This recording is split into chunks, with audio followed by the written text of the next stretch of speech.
Buku Proof of Heaven, A Neurosurgeon Journey into the Afterlife karya Eben Alexander adalah kisah nyata yang menggabungkan pengalaman pribadi dengan wawasan ilmiah dan spiritual. Eben Alexander, seorang ahli bedah saraf dengan reputasi tinggi, menghabiskan bertahun-tahun hidupnya sebagai seorang skeptis terhadap fenomena spiritual. Sebagai seorang yang memegang teguh pandangan materialisme ilmiah, ia percaya bahwa semua bentuk kesadaran berasal dari aktivitas otak. Namun, hidupnya berubah drastis pada tahun 2008, ketika ia mengalami pengalaman mati suri atau near-death experience, NDE, yang mendalam akibat meningitis bakterial langka. Pada suatu pagi, Alexander mendapati dirinya merasa tidak sehat, dengan gejala awal berupa nyeri kepala yang parah. Dalam hitungan jam, kondisinya memburuk secara drastis, hingga ia mengalami kejang dan tidak responsif. Ia segera dilarikan ke rumah sakit, di mana para dokter mendiagnosisnya dengan meningitis bakterial yang agresif. Penyakit ini menyerang neokorteksnya, bagian otak yang bertanggung jawab atas fungsi kognitif tingkat tinggi seperti pemikiran logis, bahasa, dan kesadaran. Infeksi ini menyebabkan kerusakan parah pada otaknya, membuatnya berada dalam kondisi koma selama 7 hari. Secara medis, prognosisnya sangat buruk. Para dokter memberitahu keluarganya bahwa peluang untuk bertahan hidup sangat kecil, dan jikapun ia bertahan, kemungkinan besar ia akan mengalami kerusakan otak permanen. Selama koma, otaknya seharusnya tidak dapat menghasilkan pengalaman sadar apapun. Namun, justru dalam keadaan inilah ia mengklaim mengalami perjalanan ke alam yang disebutnya sebagai surga.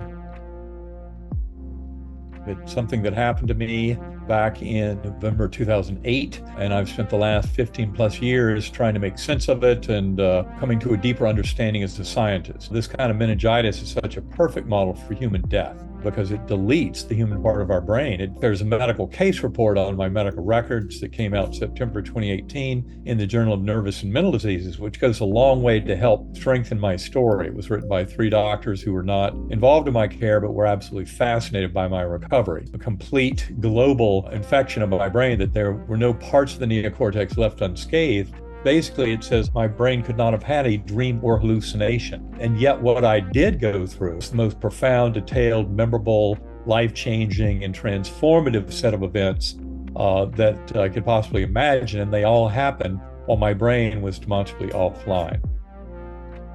Alexander menggambarkan perjalanan ini dimulai di tempat gelap yang ia sebut sebagai The Realm of the Earthworm Eye View.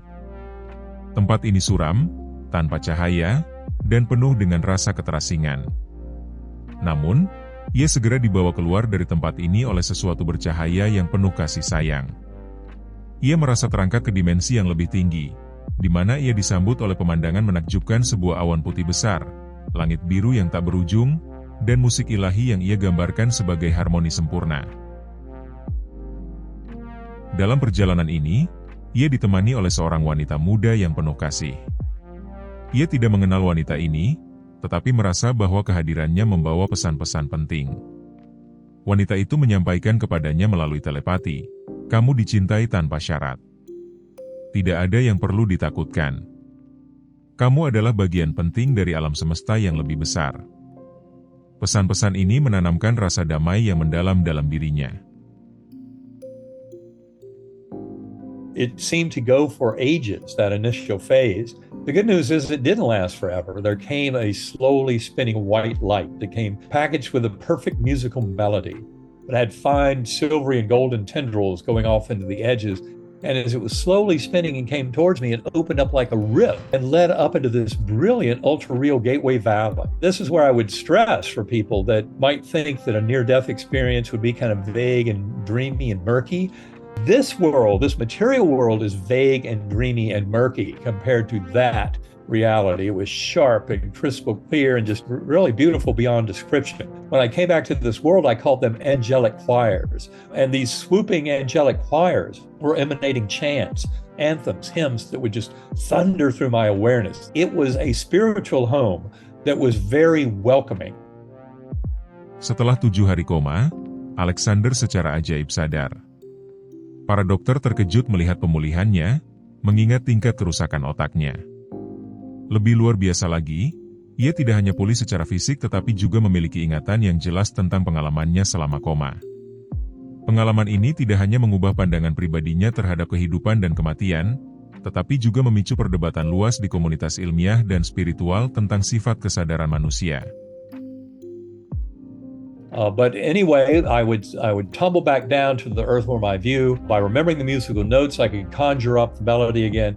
And I made that journey several times and had multiple lessons in the passage. And in many ways, the medium was the message. The very fact I could have these kind of transitions in level of consciousness was teaching me a tremendous amount about the spiritual realm and consciousness in general, and about the aspects of it that are far above and beyond anything having to do with the filtering effects of the brain. I learned as a neuroscientist, the brain does not create consciousness at all. It's a transceiver or a filter. And this is why when the brain and body die, it's not the end of conscious awareness. It's actually an expansion and growth of your conscious awareness as you're liberated from the shackles of the brain and body. This is why it is such an adventure and nothing to be feared. For people who think, well, I don't like this life, I don't like this material world, why can't I just be up there forever in that heavenly realm? The reason is because we have work to do as souls in this realm. Buku ini lahir dari dorongan untuk membagikan pengalaman luar biasanya kepada dunia. Dalam buku ini, Alexander berusaha menyatukan pengalaman spiritualnya dengan pengetahuan ilmiah untuk menjawab pertanyaan mendalam. Apakah kesadaran manusia hanya produk otak, ataukah itu entitas yang melampaui batasan fisik tubuh? Dengan latar belakang kisah nyata dan kredibilitas ilmiah Alexander, Proof of Heaven menjadi salah satu karya yang paling berpengaruh dalam diskusi tentang NDE dan hubungan antara otak, kesadaran, dan spiritualitas. Dr. Alexander memulai narasinya dengan menjelaskan riwayat profesionalnya sebagai ahli bedah saraf yang sangat percaya pada materialisme ilmiah, pandangan bahwa otak adalah sumber dari semua bentuk kesadaran dan pengalaman manusia. Ia menderita meningitis bakterial langka pada tahun 2008, yang menyebabkan kerusakan parah pada neokorteksnya. Dalam kondisi koma, fungsi otaknya seharusnya tidak memungkinkan terjadinya pengalaman sadar, menurut pemahaman medis. Namun, selama koma, ia mengklaim mengalami perjalanan spiritual yang mendalam. Hal ini mengubah cara pandangnya terhadap hubungan antara otak dan kesadaran. Baginya, pengalaman ini menjadi bukti bahwa kesadaran dapat eksis secara independen dari otak, pandangan yang bertentangan dengan kebanyakan prinsip neurologi modern. Selain itu, Alexander menggambarkan lanskap dunia spiritual ini sebagai tempat yang dipenuhi warna-warna yang jauh lebih cerah dan hidup daripada apapun yang pernah ia lihat di dunia fisik. Ia merasa bahwa warna-warna tersebut memiliki energi tersendiri, seakan-akan setiap elemen dalam dunia ini mengandung kehidupan dan makna. Lanskap ini meliputi padang hijau yang luas, air jernih yang mengalir, dan kehadiran makhluk lain yang tampak bahagia dan harmonis. Menurutnya, dunia ini jauh lebih nyata daripada dunia fisik, dengan elemen-elemen yang mengandung kedalaman spiritual yang sulit dijelaskan. Ia juga merasakan hubungan langsung dengan entitas yang ia sebut sebagai sumber penciptaan, yang ia gambarkan sebagai kekuatan tanpa batas yang penuh cinta dan kebijaksanaan. Dalam momen ini, ia merasa seolah-olah memahami segala sesuatu tentang alam semesta, termasuk tujuan hidup dan hubungan antara semua makhluk. Alexander merasa bahwa setiap makhluk saling terhubung dalam cinta universal yang melampaui batasan waktu dan ruang. I could certainly appreciate this beautiful feeling of love and connection that was coming from that process. At that point that I then saw 6 faces that would bubble up out of the muck, I can remember them right now in my mind as vividly as if that had all happened this morning. And yet when I first saw them in the NDE, I did not recognize them. I had no idea who these beings were. But they were important because in the hours later, as I was waking up and things were coming back to me, they turned out to be people. 5 of the 6 were physically present in the ICU room the last 24 hours I was in coma. And there were many family and friends who had been there earlier in the week who did not show up in those memories. And so to me, what that helped to do was prove that the vast majority of the spiritual journey, which seemed to go on for months or years, had to happen between days 1 and 4 or 1 and 5 of a 7-day coma. Perlu diketahui selama ini ilmu pengetahuan memahami bahwa apa yang disebut dengan kesadaran manusia bergantung pada aktivitas kompleks di otak, khususnya neokorteks, yang bertanggung jawab atas fungsi kognitif tinggi seperti logika dan persepsi. Inilah yang menimbulkan pandangan skeptis tentang realitas. Beberapa ilmuwan beranggapan bahwa kesadaran tidak lebih dari produk yang ditimbulkan oleh organ-organ ini. Namun, Alexander sendiri yang merupakan ahli bedah saraf otak menolak pandangan ini, dengan menyatakan bahwa pengalaman tersebut terasa lebih nyata daripada realitas sehari-hari. Ia percaya bahwa pengalaman ini menunjukkan keberadaan dimensi kesadaran yang melampaui otak fisik, dan bahwa kesadaran adalah entitas yang berdiri sendiri, bukan sekadar produk aktivitas saraf. Pengalaman yang dialami oleh Alexander tentu saja memicu perdebatan dalam ranah ilmu saraf, khususnya dalam memahami kesadaran. Secara ilmiah, banyak ahli saraf menjelaskan bahwa pengalaman mendalam seperti yang dialami Alexander dapat terjadi akibat kondisi otak yang tidak normal selama koma. Sebagai contoh, hipoksia atau kekurangan oksigen dapat memicu pelepasan neurotransmitter seperti glutamat dan dopamin yang menciptakan sensasi visual dan emosional yang intens.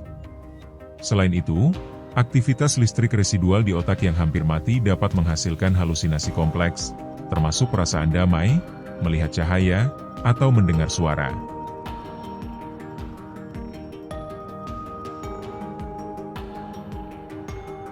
Beberapa studi neurofisiologi menunjukkan bahwa saat otak mengalami stres ekstrim, seperti pada kondisi koma, sistem limbik atau area yang terkait dengan emosi dan memori dapat menjadi hiperaktif. Aktivasi ini sering dikaitkan dengan pengalaman emosional yang intens, seperti perasaan cinta universal yang digambarkan Alexander. Selain itu, korteks visual dapat memproduksi gambaran terang dan penuh warna sebagai respons terhadap perubahan kimiawi dalam otak. Namun, Alexander berpendapat bahwa neokorteksnya atau bagian otak yang bertanggung jawab atas fungsi kognitif tingkat tinggi, sudah tidak aktif akibat infeksi bakteri. Dalam pandangan medis tradisional, otak yang tidak aktif seharusnya tidak mampu menghasilkan pengalaman yang koheren dan terstruktur seperti yang ia alami. Ia menggunakan hal ini sebagai argumen untuk mendukung hipotesis bahwa kesadaran manusia dapat eksis secara independen di luar dari otak. In fact, when I first came back from my coma, for one thing, my brain was devastated. And I'll get into that in some detail. I think that's an important feature because people have a way of looking at me up here and saying, well, he can't have been that sick. But the doctors who hear the story, and certainly my doctors to this day, have no idea how I came back. I have no idea how I came back. And before I started on all of this, I had grown up pretty much in the scientific culture of the 20th century, what's called reductive materialism. Yet I will tell you there are a lot of scientists around the world who realize that when you start getting into the mystery of consciousness, which in essence is the only thing any one of us truly knows exists, and I'm going to talk about this quite a bit more in a while, but in fact, asking any one of us about that consciousness is kind of like asking a fish what it's like in the water. You know, we're so close to it, there's no way to really separate out, and I assure you that the only thing you've ever really known is your own consciousness. And we believe that there's this external world out there, the material realm. You know, and that's the realm that materialist science will try and tell you is the thing that exists. But it's really right at the heart of the deep enigma of quantum mechanics that our modern science has wrestled with for more than a century now, trying to understand. And basically what the results of those experiments have been screaming for our attention is that consciousness is primary and fundamental in the existence of this universe. Dalam konteks ilmu saraf, pengalaman Alexander juga dapat dianalisis melalui teori-teori tentang kesadaran, seperti teori informasi terintegrasi, Integrated Information Theory (IIT). Teori ini menyatakan bahwa kesadaran muncul dari tingkat integrasi informasi dalam sistem saraf. Ketika otak mengalami gangguan, sistem ini dapat menciptakan sensasi yang tidak biasa akibat usaha otak untuk mempertahankan integritasnya. IIT menjelaskan bagaimana fragmen informasi dapat diintegrasikan menjadi pengalaman yang subjektif, namun teori ini belum sepenuhnya menjelaskan bagaimana pengalaman spiritual yang sangat terstruktur dapat terjadi dalam kondisi koma. Para kritikus juga mengusulkan bahwa pengalaman Alexander mungkin merupakan hasil dari konstruksi memori pasca koma, di mana otaknya mencoba mengisi celah dalam kesadarannya selama periode koma. Pendekatan ini menyoroti bagaimana otak manusia seringkali mencoba merasionalisasi peristiwa-peristiwa yang tidak dipahami sepenuhnya. Selama koma, perubahan kimiawi otak juga berkontribusi pada pengalaman intens ini. Aktivasi spontan jaringan Default Mode Network, DMN, yang biasanya aktif saat seseorang melamun atau merenung, dapat memicu pengalaman introspektif yang mendalam. Disinhibisi otak dalam kondisi stres ekstrim memungkinkan aktivasi acak pada area otak yang biasanya tidak aktif, menciptakan pengalaman koheren meski fisiologinya terganggu. Persepsi waktu yang terdistorsi selama koma juga menjelaskan bagaimana pengalaman ini terasa panjang dan terstruktur, meskipun dalam kenyataan hanya berlangsung sesaat. Selain itu, konstruksi memori pasca koma oleh otak dapat memperkuat narasi yang kompleks dan penuh makna. Beberapa ahli yang berbicara dalam diskusi publik memberikan pandangan tambahan. Dr. Semparnia, seorang ahli dalam penelitian NDE, menyatakan bahwa pengalaman seperti Alexander memberikan wawasan tentang kemungkinan dimensi baru dalam kesadaran yang tidak dapat dijelaskan sepenuhnya oleh ilmu saraf modern. Ia menyoroti bahwa beberapa pasien dengan kondisi serupa melaporkan pengalaman yang sangat nyata dan konsisten dengan kesadaran yang terpisah dari aktivitas otak. So, even from then until today, the debate has been more on what happens to the psyche, consciousness, the soul, after death. And how is it produced? Is it produced from bodily functions, whether the heart or the brain or wherever? Or is it something separate? So, scientifically, yes, I think we all accept that it exists. The question is, what happens to it? Where is it produced from and what happens after death? Of course, we don't know scientifically how it comes to be. That's the big problem of consciousness that we talk about. Sure. But the evidence certainly from research that is being done in cardiac arrest patients, people who have gone beyond the threshold of death, suggests that consciousness, psyche or soul does not become annihilated when people have gone beyond the threshold of death, at least not in the early stages of it. Have made a very conscious decision not to get involved with people's personal beliefs or religion in the global sense, because if you think about it, again, those things mean different things to different people. Our opinions and beliefs should be guided by the results of research rather than the way it is today, which is that basically you probably have millions or billions of different opinions about what happens when we die. So the viewpoint that I think is probably most consistent with the results of our research so far is the view expressed by eminent scientists such as Professor Sir John Eccles, the Nobel Prize winner, more recently Professor Bahram Elahi, which is basically that consciousness, psyche, the soul exists, yet it's a separate, undiscovered entity to the brain. It's most likely a very subtle type of nature. It's not immaterial, it's not weird and magical, it has some materiality, but it's very subtle. Sementara itu, Dr. Bruce Grayson, seorang peneliti terkenal di bidang NDE, berpendapat bahwa pengalaman ini menunjukkan perlunya pendekatan multidisiplin yang mencakup sains, filsafat, dan spiritualitas untuk memahami kesadaran manusia. I was raised in a scientific household, a very materialistic household. My father was a chemist whose world was defined by the periodic table of the elements, and we just never talked about anything spiritual in our household. It's not that we were opposed to spiritual things, it just never occurred to us to bring them up. You know, the physical world was all we knew, and as far as we could tell, when you died, that was the end, and that was fine with me. That's just the way things were. And then started to become a psychiatrist with the idea of trying to figure out how the brain creates our thoughts and our feelings and moderates those things. And then in the first few weeks of my psychiatric training, I was asked to evaluate a patient in the emergency room who had overdosed. Now, I was in the cafeteria eating dinner when the page came off, and it buzzed on my belt, and I was startled and dropped my fork and actually splashed some spaghetti sauce on my tie. I quickly tried to wipe it off unsuccessfully, so I decided to just put on a white lab coat, and cover up, button it up so that you wouldn't see the stain. So I went down to the emergency room to see this patient, and she was totally unconscious. I could not arouse her no matter what I did. So I heard that her roommate, who had brought her into the emergency room, was waiting to see me in a room down the hall. So I went down the hall, talked to the roommate. It was a very hot, evening in late Virginia summer, and there was no air conditioning in those days. So I unbuttoned my lab coat so I wouldn't sweat so much. But when I came the next day, she was very groggy, could barely open her eyes. I started by introducing myself, and she said, "I know who you are. I remember you from last night." And then she looked me in the eye for the first time and said, "Not in my room. I saw you talking to my roommate." She sensed my confusion and then started to tell me about the conversation I had with her roommate. When I asked her what the roommate said, where we were sitting, what we were wearing, and finally she told me about seeing the spaghetti stain on my tie. And it was several years later, in 1975, that Raymond Moody published a book called Life After Life, in which he gave us the term near-death experience and described what these near-death experiences, or NDEs, were like. And as it happened, around the same time, he started his training at the University of Virginia under my supervision. So I read his book and talked to them about that.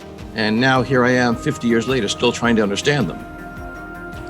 Shortly after Moody wrote his book, he was contacted by several other people who wanted to study NDEs. And he gathered them all together at the University of Virginia, where we were.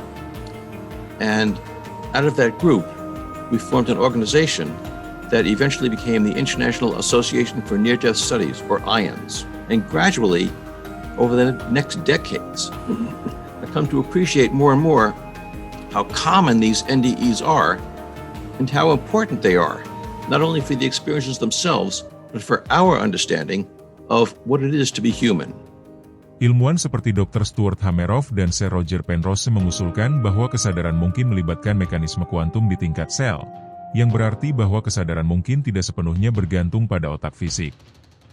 Pendapat ini didukung oleh Dr. Sam Parnia, yang melihat pengalaman mendekati kematian sebagai bukti dimensi kesadaran yang belum dipahami sepenuhnya oleh ilmu saraf, serta perlunya pendekatan multidisiplin dalam memahami fenomena ini.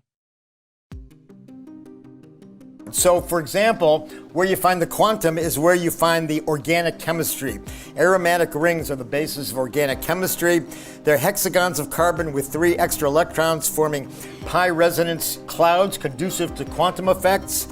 And these are found, they're inside biomolecules, they're oil-like, oil and water don't mix. So these structures get away from the water, coalesce inside molecules, for example, proteins, to avoid the water, and this is where the quantum stuff happens. Now, if you put these in the microtubules in context inside neurons, people think of neurons as a fundamental unit, but that can't work because they're way too complicated. If you look inside, you see all these microtubules processing information at a much faster, much denser information level. There's about 1 billion of these subunit proteins in each neuron oscillating at about 10 million times a second. So that's a lot of information processing going on. What's the clocking mechanism? So we model these as automata or computers back in the 80s, actually, and the question was, what's clocking it? In a computer, you need some kind of coherent oscillation. And we proposed Froehlich coherence, and then my friend Anirban Bandyapade discovered in microtubules coherent oscillations at a number of different frequencies. I'm Roger Penrose. I'm the Emeritus Rouse Ball Professor of Mathematics at the University of Oxford. I've been interested in issues to do with consciousness and its connection with deep issues in physics for many years. There is a current view that consciousness is something which arises from some complicated computation. So we have our computers, and people think that because they can do things amazingly fast and they can calculate very quickly and they can play chess extremely well, that they're superior to us, and it is only some complicated aspect of this computational activity, somehow consciousness arises from that. Now my view is quite different from this. I think there is a lot of computational activity going on in the brain, but this is basically unconscious. What we do when we understand something is not computing. There's something else going on. But at the same time, I'm a great believer in science, and that what's going on in our heads is still obeying the same laws that are going on in the universe outside us. However, those laws are not things that we necessarily fully understand today. To be understanding something, you need to be aware of it. And to be aware of it, you're conscious of it. And so you are invoking your consciousness. So to me, there is something outside the computational laws of physics. Dengan demikian, pengalaman Alexander menjadi titik temu antara sains, filsafat, dan spiritualitas, membuka ruang untuk eksplorasi lebih lanjut tentang kesadaran manusia.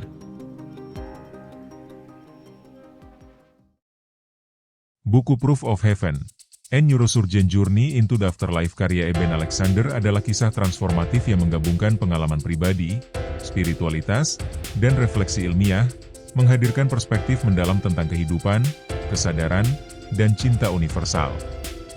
Pengalaman mati suri Alexander menjadi inti dari narasi ini, membawa pesan bahwa kesadaran manusia melampaui batasan fisik otak dan bahwa dimensi lain dari keberadaan mungkin benar-benar ada. Dalam perjalanannya ke surga, Alexander mengungkapkan bagaimana cinta, kedamaian, dan hubungan antar makhluk adalah esensi utama dari alam semesta. Ia menyampaikan bahwa manusia adalah bagian penting dari sistem kosmik yang lebih besar, yang terhubung oleh cinta tanpa syarat dan kebijaksanaan ilahi. Melalui buku ini, Alexander mengajak kita semua untuk melihat kehidupan dengan perspektif baru. Ia menekankan bahwa kita tidak perlu takut pada kematian, karena ini hanyalah transisi ke bentuk keberadaan lain yang lebih tinggi. Alexander juga menyoroti pentingnya cinta dan belas kasih sebagai fondasi kehidupan. Ia mendorong masyarakat untuk menjalani hidup dengan penuh syukur, menjaga hubungan baik dengan sesama, dan menemukan makna dalam setiap pengalaman hidup, baik suka maupun duka. Selain itu, menurut pandangan Alexander, sains dan spiritualitas bukanlah dua hal yang bertentangan, melainkan dua jalan berbeda menuju pemahaman yang lebih dalam tentang keberadaan. Dengan mendalami keduanya, manusia dapat memahami bahwa alam semesta tidak hanya berjalan secara mekanis tetapi juga dipenuhi dengan makna dan keajaiban. Buku ini mengajak semua orang untuk berpikir lebih kritis, membuka pikiran terhadap kemungkinan dimensi yang belum terjamah oleh sains modern, sekaligus memanfaatkan ilmu pengetahuan untuk membuka eksplorasi terhadap bidang-bidang yang belum bisa dipahami manusia sekarang. Pada akhirnya, Proof of Heaven bukan hanya sekadar kisah pribadi Alexander, tetapi juga pengingat bagi semua orang untuk menemukan hubungan yang lebih mendalam dengan diri sendiri, sesama, dan alam semesta.